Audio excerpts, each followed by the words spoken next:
Kaya mga kababayan, mga kaibigan,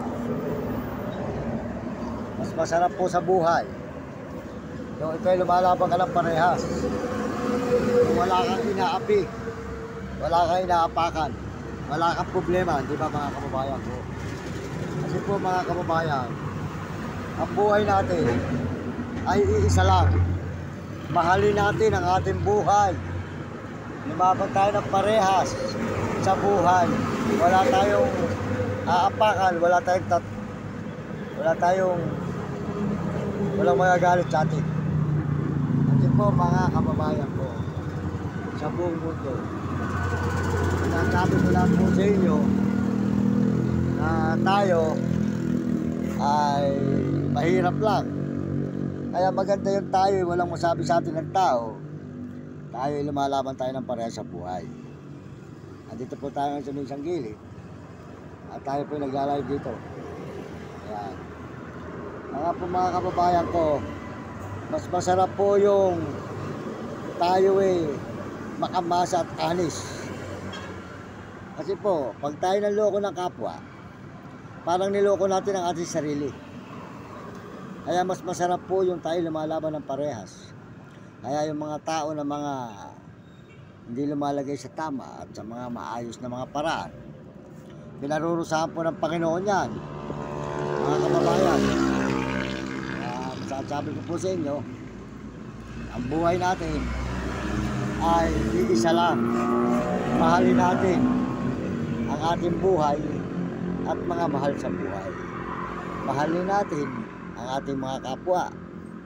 Dahil ang mga kapwa po natin ay kauri din natin tao, mga kababayan. Kaya sana sa live ko po ito, maraming matuto na tayo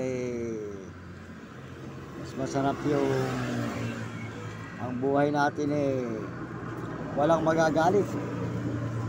Wala tayong inaapakan tao. Hindi po ba mga kababayan? Tsaka huwag tayo mag-i-interest ng hindi atin.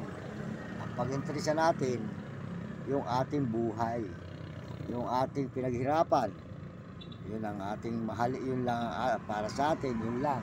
Huwag tayo mag-i-interest ng hindi para sa atin. Kasi kamukha nun, tayo kahit pa paano, na ganito kalagayan, ayan, tutulog po kami dito sa may gilid ng highway. Ayan, highway, ayan. Ayan. Dito po sa may San Fernando, Pampanga. Dito po tayo natutulog sa may gilid ng highway.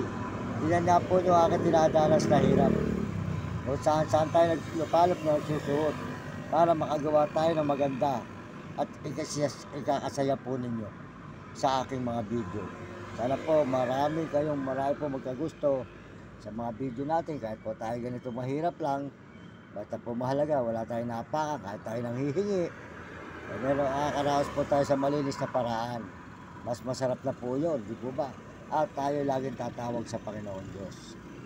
Nandiyan lang po ang Panginoon. Ayan, pakisuportahan po nyo ang aking channel, Mario Mendoza Vlog sa YouTube, para po tayo maraming taong matulungan, mga kababayan. Pakishare lang po, ang hindi pa po mga nagsishare at hindi pa nagsusubscribe, pakisubscribe lang nyo at pakishare nyo, Mario Mendoza Vlog, dito po sa YouTube at saka po sa TikTok. May TikTok po tayo ngayon, pakisubscribe din po nyo. Salamat din po sa buong mundo at Panginoon. Maraming salamat din po sa mga Amerikano at mga Amerikana, saka po mga Chinese at Hapon, Negro at Arabo sa susunod channel, at mga kababayan natin sa buong Pilipinas. Maraming salamat po sa inyo. At mga kabataan, masasabi ko, mag-aral kayo mabuti at sumunod kayo sa inyong magulang, huwag kayo magiging pasaway. Sumunod kayo sa inyong guro para maganda inyong maging buhay, hindi kayo makatikim ng hirap. Lagi kayong tatawag sa Panginoon dahil ang Panginoon nandiyan lang. Salamat din po sa lahat na nag-message. Salamat din po kay Ate Tiri, si Ate Tiri at sa kanyang anak at sa kanyang asawa.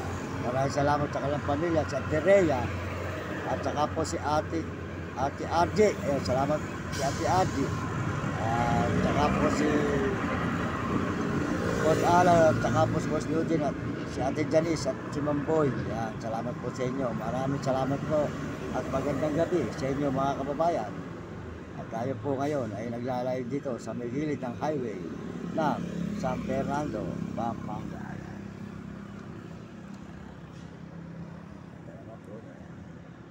San Fernando, Pampanga tayo ngayon. Ito, ganito lang po. Papaalam po tayo muli. At masasabi ko po sa mga taong nagsasamantala, huwag nyo samantalahin ang hindi inyo. Samantalahin nyo ang pinaghirapan nyo. Hindi maganda yung sasamantala kayo ng tao. Magpaparurusa kayo ng Diyos. Dito pa, may Diyos tayo.